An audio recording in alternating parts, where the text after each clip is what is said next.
Jour, Stéphane remet en jeu sa réputation. C'est toujours les mêmes mots, toujours les mêmes gestes.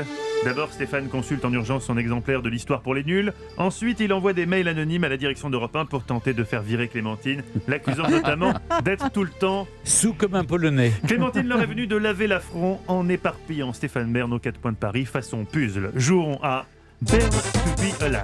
Stéphane, vous restez sur 2 victoires d'affilée, ce qui est votre record pour l'instant, ce qui est énorme statistiquement. Stéphane, question 1 pour vous. Depuis les années 50, tous les tanks britanniques qui sortent des usines sont construits avec à l'intérieur de quoi prendre le thé. Vrai ou faux ? Ah ben on aime l'Angleterre ou pas, on s'y connaît ou pas. Voilà, on va voir maintenant, on va démasquer le Stéphane Bern. Alors, Sir Bern. Non, mais comment voulez-vous que je sache ? Juste réfléchissez. T'as jamais conduit un char d'assaut ? Il n'y a pas la place, si. Il y a la place. Je ne réponds pas à la question, c'est à vous de le faire. Moi, je trouverais que ce serait très civilisé s'il y avait une petite théière incorporée ou un...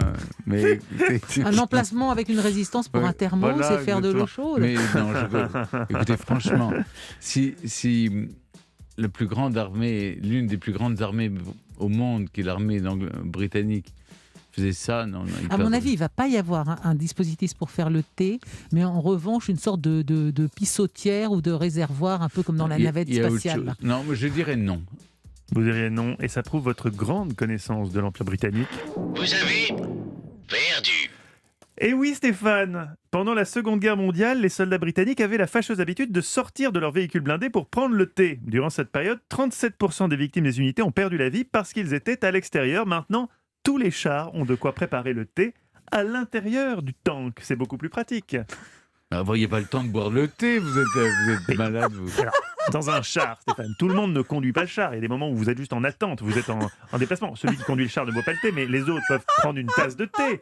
Ils sont civilisés, comme vous dites. En fait, je vais vous dire, c'était ce que je voulais répondre. J'accepte ma défaite. Ah oui, j'ai vu que vous acceptiez qu'on vous attribue le point quand même. Non, ça ne marche pas comme ça. Oui, à force, l'intuition m'aurait fait répondre, oui, c'est vrai. Oui, c'était joli en plus. Je trouve ça joli. Et en fait, dès qu'on réfléchit, on se trompe.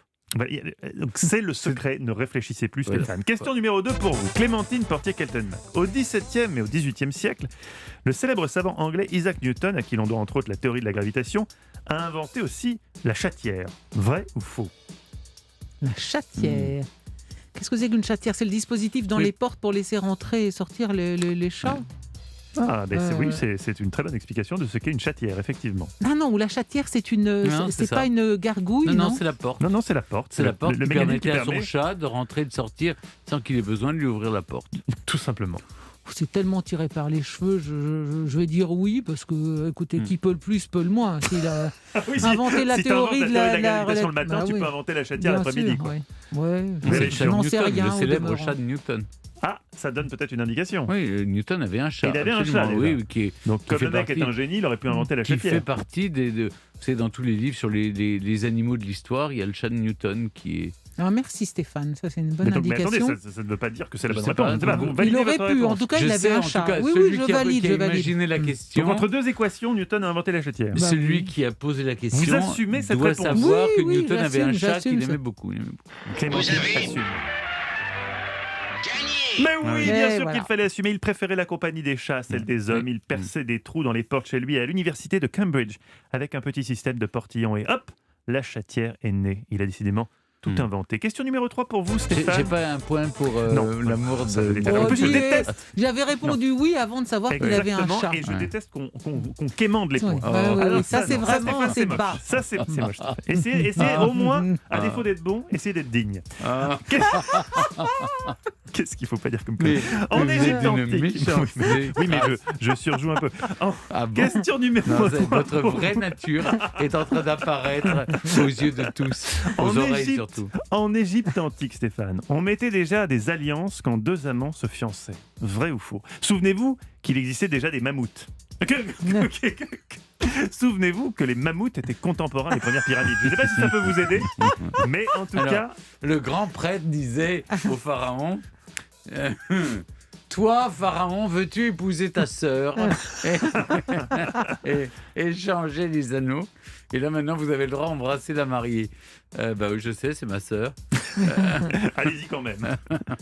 Alors, d'après vous, est-ce qu'il y avait des alliances? Je pense que le fait de porter une alliance pour sceller, c'est possible. Oui, je pense que c'est très ancien. Et le solitaire, c'est très ancien. Dans la Bible, déjà, on nous en parle. Oui, mais là, on n'est pas dans la Bible, on est dans l'Égypte antique. C'est avant. Vous situez l'Égypte antique. Et Dieu n'avait pas créé le monde, alors. C'est tout. C'est un vrai problème que vous soulevez. C'est-à-dire qu'effectivement... Stupéfaction. L'Égypte antique aurait existé avant la création du monde. Mais ça pose de vastes questions, effectivement. Remarquez, il y avait bien des mammouths en Égypte. Alors, les mammouths n'étaient pas en Égypte. Ils étaient en Russie. Ne me faites pas dire ce que je n'avais pas dit. Je dis oui, ils échangeaient des anneaux. Est-ce qu'ils trouvaient ça très très bien? Oui, alors là, quelqu'un qui tomberait à ce moment précis de l'émission ne comprendrait absolument pas de quoi on parle. Parce que là, entre les mammouths, les îles, bref. Donc oui, bien sûr, voyons voir, découvrons la réponse à cette question. Oui. Vous avez gagné. Il a gagné, mais pourquoi a-t-il gagné? Car Stéphane Bern nous a dit que les alliances existaient déjà, l'échange d'alliances entre époux existait déjà dans l'Égypte antique. 4000 ans avant notre ère, on a trouvé des traces de ce rituel. On portait même cette alliance à l'annulaire de la main gauche. C'était une alliance... Tiens, en quelle matière était-elle, cette alliance, Stéphane? Une question que je vous pose dans la question. Vous savez, on sait maintenant, depuis cette célèbre émission sur Toutankhamon, qu'il y avait beaucoup d'or en Égypte. Oui, c'est perdu. C'était une alliance en chambre ou en osier. Et c'était pas mal, parce que ça coûtait moins cher que l'or. Je retire son point donc à Stéphane. Il s'est planté sur la question. Finalement, il n'a pas su aller au bout. Il n'a pas su aller au bout. Si, ça me paraît juste. Je suis désavoué. En régie, ils disent non, on peut pas faire ça quand même. Les mecs prennent le truc au sérieux quand même. Ils disent non, on peut pas lui envoyer le pain comme ça. On peut pas déconner quand même. D'accord, on conserve le point, Stéphane. Soyons sérieux. Question numéro 4. Pour vous, Clémentine. Non, j'aime jouer avec les sentiments des gens, c'est autre chose. Clémentine Portier-Kaltenbach, aux États-Unis en 1830, le ketchup était vendu sous forme de pilule pour soigner la diarrhée. Vrai ou faux? Je pense pas, parce que le ketchup, c'est le Quechua, c'était une sauce à base de tomates qui était chinoise. Et ce sont les Américains qui ont rajouté de la sauce tomate en fait à une sorte de gnocchman, de sauce aigre douce. Non, je ris pour autre chose. C'est que vous avez un pli du masque. Vous, ça fait pareil. Si vous croyez, mais moi j'arrive à me retenir de rire. Regardez. Ah oui, ça fait avec l'aspiration. Ah, ça c'est très radiophonique, chers auditeurs, désolé. Pareil, hein, mais c'est vrai que mais moi je garde mon sang-froid. Oui, Alors je dis non, ça n'est pas le ketchup n'est pas une pilule, c'était un gnocchman auquel les Américains ont rajouté de la tomate. C'est vrai. Et pour plus de LOL, plus de PTDR, vous pouvez nous suivre en vidéo sur europe1.fr, parce qu'effectivement avec le masque on est encore plus ridicule que sans.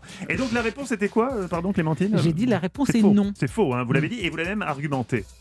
Vous avez perdu. Pas de chance, c'était vrai. Et donc là, phénomène rare dans l'histoire de l'émission. Quoi alors non mais explication. Alors non seulement je vais vous l'expliquer puisque j'ai réponse à tout, mais également il va se passer quelque chose dans la comptabilité du quiz, qui est qu'il faut être fair-play avec Stéphane Bern. Je vous donne des points en plus quand vous argumentez. Et que vous argumentez dans le bon sens. Vous allez m'en retirer. Je vais vous retrancher un point pour avoir non seulement mal répondu, mais en plus nous avoir dit n'importe quoi derrière. Donc c'est vrai. Le ketchup était vendu en 1830 aux États-Unis sous forme de pilule pour soigner la diarrhée. Le ketchup est importé d'Orient par les marins anglais. Au XVIIe siècle, c'est une sauce à base de soja et d'huîtres. En 1800, les industriels rajoutent massivement de la tomate. En 1834... C'est très exactement ce que j'ai dit. Oui, mais jusque-là, écoutez bien. En 1834, le docteur John Cook déclare que les tomates soignent la diarrhée, la jaunisse et l'indigestion, se rendant compte que tout le monde le croit. Il sort une pilule au ketchup, moins un point pour nul. Clémentine Portier-Kaltenbach. C'est Stéphane Bern qui remporte le quiz. Allez, Stéphane, j'ai fait comme tu as dit. J'ai tout arnaqué. Laissez-lui son point, j'ai gagné de toute façon. C'est vrai? Oui.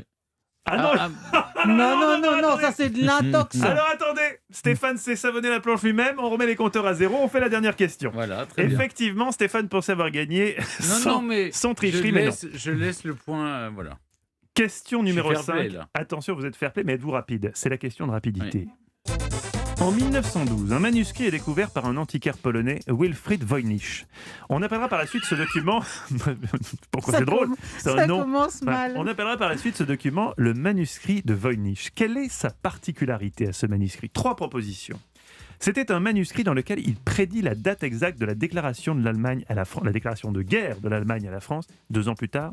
Ou alors, c'était un manuscrit de magie islandaise, un manuel pour jeter des sorts. Tous ont été testés, aucun n'a marché. Ou c'était un manuscrit dont on ne connaît pas l'auteur, écrit dans une langue qu'on ne connaît pas, et d'ailleurs qu'on n'a jamais réussi à déchiffrer. Oh, j'aime bien la 3. 3, moi aussi 3. C'est hélas Clémentine qui a répondu en premier. Je dis hélas. C'est une bonne réponse. C'est donc Clémentine qui remporte le quiz. C'est dommage, Stéphane, vous étiez bon, vous êtes juste Bien, pas bien assez rapide. essayé, Stéphane. C'est C'était pas mal. votre C'était côté pas mal, suisse comme moi. Oui, mais bon, j'ai pas faux. Et vous n'avez pas démérité, c'est vrai. Il n'a pas faux, comme il le disait souvent à l'école quand il répondait après les autres. Oui, mais j'ai pas faux. Et alors, je vous raconte ce manuscrit, il est anonyme, indéchiffrable, et on ne sait toujours pas de quelle langue il s'agit. Le Carbone 14 estime qu'il a été écrit entre 1404 et 1438. Il y a des dessins de plantes, mais s'agit-il d'un herbier ? Mystère. Il est écrit sur du vélin, comprenez une peau de veau mort-né.